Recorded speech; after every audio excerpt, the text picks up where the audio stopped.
Desi Miriana Tarigan, NIM 18030126 dari kelas Agroteknologi 1. Jadi di sini saya akan menjawab tugas mata kuliah pasca panen dan pengolahan hasil pertanian tentang tanaman kakao. Sebelum menjawab dua pertanyaan tugas mata kuliah pasca panen, alangkah baiknya saya akan menjabarkan sedikit tentang sejarah tanaman kakao. Tanaman kakao atau Theobroma Cacao L berasal dari hutan-hutan tropis di Amerika Tengah dan di Amerika Selatan bagian utara.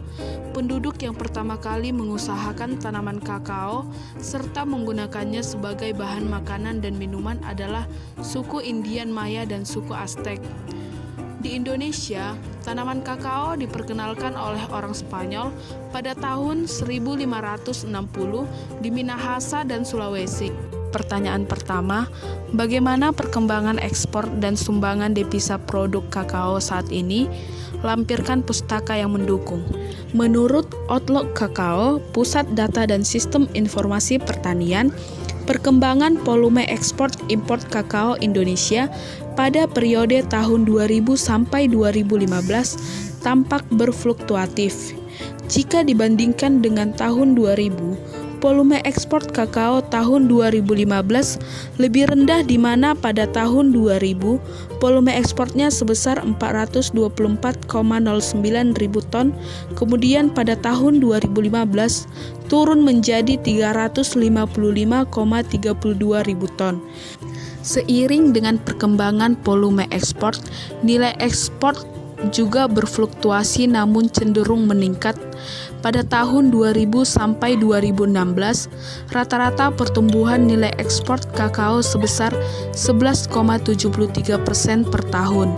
Nilai ekspor kakao tertinggi dicapai tahun 2010 sebesar 1,64 miliar US dollar. Menurut buku statistik kakao Indonesia, sedangkan total ekspor kakao tahun 2014 sampai dengan 2018 mengalami fluktuatif naik turun.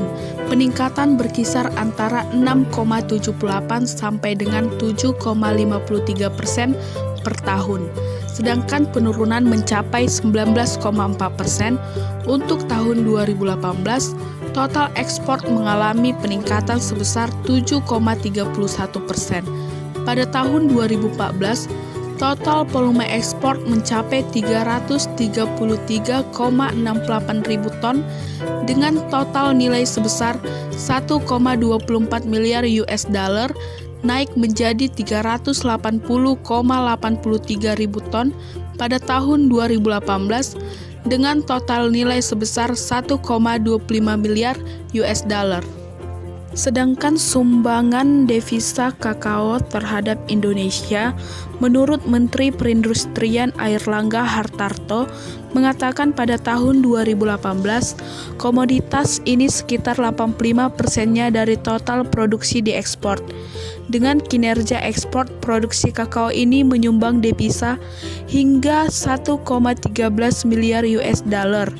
Pertanyaan kedua, jelaskan apakah saat sekarang biji coklat atau biji kakao di Indonesia masih jarang difermentasi? Menurut salah satu peneliti LIPI mengatakan bahwa biji coklat atau biji kakao di Indonesia masih jarang difermentasi karena para petani kakao kebanyakan tidak tahu jika yang menentukan cita rasa coklat itu dari proses pasca panen atau fermentasi biji kakao. Hasilnya kualitas biji kakao kita sangat rendah, di pasaran internasional pun terus turun. Menurutnya, kurangnya perhatian para petani pada proses fermentasi inilah yang menyebabkan produksi biji kakao Indonesia kalah dengan produksi Pantai Gading, Ghana, Nigeria, dan Swiss. Bahkan di Jepang, biji coklat dari Indonesia hanya untuk makanan ternak karena kualitasnya yang rendah. Demikianlah video saya ini. Jika ada kesalahan kata, kurang dan lebihnya saya minta maaf. Terima kasih.